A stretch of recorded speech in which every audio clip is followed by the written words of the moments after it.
बच्चों class 8th chapter 2 सूक्ष्मजीव मित्र एवं शत्रु पार्ट 3। जंतुओं में रोगकारक जीवाणु। अनेक सूक्ष्मजीव केवल मनुष्य एवं पौधों में ही रोग के कारक नहीं वरन बल्कि वे दूसरे जंतुओं में भी रोग उत्पन्न करते हैं। उदाहरण के लिए एंथ्रेक्स मनुष्य एवं मवेशियों में होने वाला भयानक रोग है जो जीवाणु द्वारा होता है। गाय के खुर और मुंह का रोग वायरस द्वारा होता है। पौधों में रोग उत्पन्न करने वाले सूक्ष्मजीव। अनेक सूक्ष्मजीव गेहूं, चावल, आलू, गन्ना, संतरा, सेब इत्यादि पौधों में रोग के कारक हैं। रोग के कारण फसल की उपज में कमी आ जाती है। कुछ पादप रोग दर्शाए गए हैं। कुछ रसायनों का प्रयोग करके इन सूक्ष्मजीवों का नियंत्रण पाया जा सकता है। अब है खाद्य विषाक्तन, फूड पॉइजनिंग। हिंदी में कितना अजीब नाम है, लेकिन बच्चों आपने इंग्लिश में सुना होगा फूड पॉइजनिंग। जब हम कोई ख़राब खाना खा लेते हैं तो हमें उल्टियाँ होती हैं, दस्त हो जाते हैं। वही भूजोग के एक मित्र ने उसे एक पार्टी में आमंत्रित किया। वहाँ उसने अनेक प्रकार के व्यंजन खाए। घर आने पर उसे वोमिटिंग होने लगी। उसे अस्पताल ले जाया गया। डॉक्टर ने बताया कि खाद्य विषाक्तन के कारण होने वाली स्थिति है, ये मतलब फूड पॉइजनिंग हो गई है। सूक्ष्म जीवों द्वारा संदूषित भोजन करने से खाद्य विषाक्तन हो जाता है, फूड पॉइजनिंग हो जाता है। खराब खाना खाने से हमारे भोजन में उत्पन्न होने वाले सूक्ष्म जीव कभी कभी विषैले पदार्थ उत्पन्न करते हैं। यह भोजन को विषाक्त बना देते हैं, जहरीला बना देते हैं, जिसके सेवन से व्यक्ति भयंकर रूप से रोगी हो सकता है अथवा कभी कभी उसकी मृत्यु भी हो सकती है। अतः यह आवश्यक है कि हम भोजन को संदूषित होने से बचाएं, खराब होने से बचाएं। खाद्य परिरक्षण, खाद्य को कैसे संभाल के रखना है वो पढ़ेंगे। अध्याय 1 में हमने खाद्य बीजों के परिरक्षण एवं भंडारण के उपायों के विषय में पढ़ा था। हम पके हुए भोजन का घर पर परिरक्षण किस प्रकार कर सकते हैं। आप जानते हैं कि खुले एवं नम स्थान पर रखी ब्रेड पर कवक आक्रमण कर देते हैं। सूक्ष्म जीव हमारे भोजन को संदूषित कर देते हैं। संदूषित भोजन को दुर्गंध आने लगती है, इसका स्वाद भी खराब हो जाता है तथा रंग रूप में भी परिवर्तन आ सकता है। क्या भोजन का संदूषण एक रासायनिक अभिक्रिया है? पहेली ने कुछ आम खरीदे, परंतु कई दिनों तक वह उन्हें नहीं खा पाई। वह बाद में उसने देखा कि वह सड़ गए, परंतु वह जानती थी कि उनकी दादी द्वारा बनाया गया आम का अचार काफ़ी समय तक संदूषित नहीं होता। वह भ्रमित है, कंफ्यूज है, ऐसा क्यों हुआ? अचार तो कई लंबे समय तक चलता है, लेकिन आम सड़ जाते हैं, खराब हो जाते हैं, ऐसा क्यों है? आइए हम खाद्य परिरक्षण के कुछ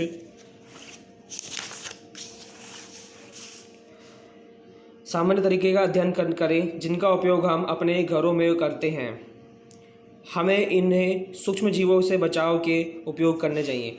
रासायनिक उपाय क्या है? नमक एवं खाद्य तेल का उपयोग सूक्ष्म जीवों की वृद्धि रोकने के लिए सामान्य रूप से किया जाता है, अतः इन्हें परिरक्षक कहते हैं। हम नमक और खाद्य अम्ल का प्रयोग अचार बनाने में करते हैं जिसमें सूक्ष्म जीव की वृद्धि नहीं होती।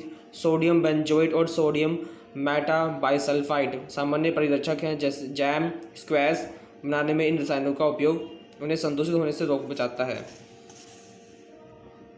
बच्चों अचार में अतिरिक्त तेल होता है, वो हवा को अचार से मिलने से रोकता है, और हवा में आपको जानते हो कि बैक्टीरिया, वायरस भी होते हैं जो अचार में नहीं जा पाते। नमक द्वारा परिरक्षण। सामान्य नमक का उपयोग मांस और मछली के परिरक्षण के लिए काफ़ी लंबे अरसे से किया जा रहा है।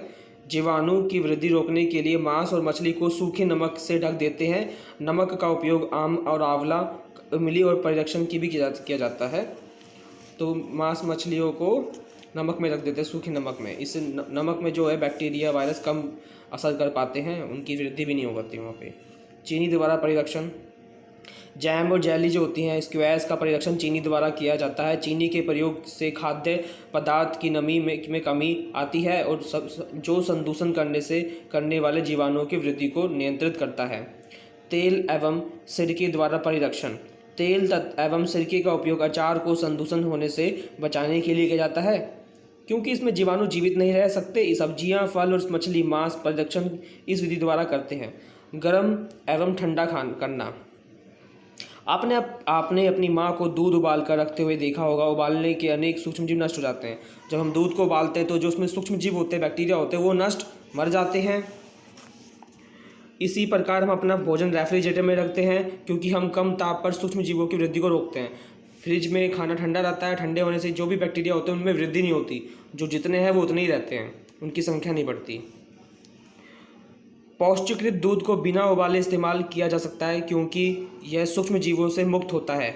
इसके अलावा दूध की 70 डिग्री सेल्सियस पर 15 से 30 सेकंड के लिए गर्म करते हैं, फिर एकाएक ठंडा कर उसको भंडारण कर लेते हैं। ऐसा करने से सूक्ष्म जीवों की वृद्धि रुक जाती है। इस प्रक्रिया की खोज लुई पॉस्चर ने नामक वैज्ञानिक ने की थी, इसलिए इसको पौष्टिकरण कहते हैं। 70 डिग्री सेल्सियस पर 15 से 30 सेकंड तक दूध को उबालते हैं, गर्म करते हैं, उबालते नहीं गर्म करते हैं, ठीक है, उसी को पौष्टिकरण कहते हैं। भंडारण एवं पैकिंग। आजकल मेवे और सब्जियां भी वायु रोधी सील किए गए पैकेटों में बेचे जाते हैं, जिससे सूक्ष्म जीवों में सुरक्षा मिलती है। अगर हम पैकेट बंद में सामान रखते हैं तो उसमें पैकेट बंद होने से सूक्ष्म जीव प्रवेश नहीं कर पाते पैकेट के अंदर और खाना हमारा लंबे समय तक चलता है। नाइट्रोजन का स्थिरीकरण। अपने कक्षा 6वीं और 7वीं राइजोबियम जीवाणु के बारे में पढ़ा है। लेग्यूम पौधों, दलहन जो दाल जितनी भी होती है उनमें, उनकी जड़ों में होता है लेग्यूम, नाइट्रोजन स्थिरीकरण में सहायक होते हैं। स्मरण कीजिए कि राइजोबियम लेग्यूम पौधों की ग्रंथिकाओं में रहते हैं, जो सैम और मटर जो एकाएक सहजीविता हैं।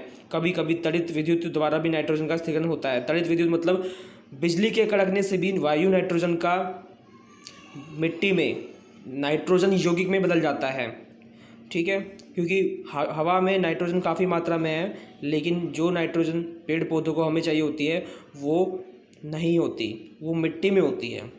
यौगिक नाइट्रोजन का इस्तेमाल करते हैं पेड़ पौधे, उनसे वो अपने लिए खाना बनाते हैं, प्रोटीन बनाते हैं।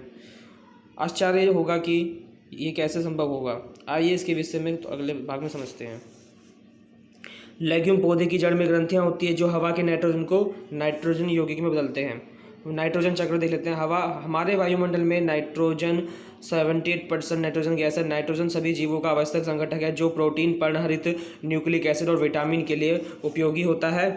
पौधों एवं जंतु वायुमंडलीय नाइट्रोजन का उपयोग सीधे नहीं कर सकते। मिट्टी में उपस्थित जीवाणु और नीले हरे शैवाल वायुमंडलीय नाइट्रोजन का स्थिरीकरण करके नाइट्रोजन यौगिक में परिवर्तित कर देते हैं। नाइट्रोजन यौगिक में बदल दिया, उसके बाद नाइट्रोजन यौगिक का इस्तेमाल, जब नाइट्रोजन इस प्रकार की उपयोगी यौगिकों में परिवर्तित हो जाते हैं तो पौधे इसका उपयोग मिट्टी में से जड़ तंत्र द्वारा करते हैं। इसके पश्चात अवशोषित नाइट्रोजन का उपयोग प्रोटीन बनाने में और अन्य संश्लेषण में करते हैं। पौधे पर निर्भर करने वाले जंतु उनसे प्रोटीन एवं अन्य नाइट्रोजनी यौगिक प्राप्त करते हैं।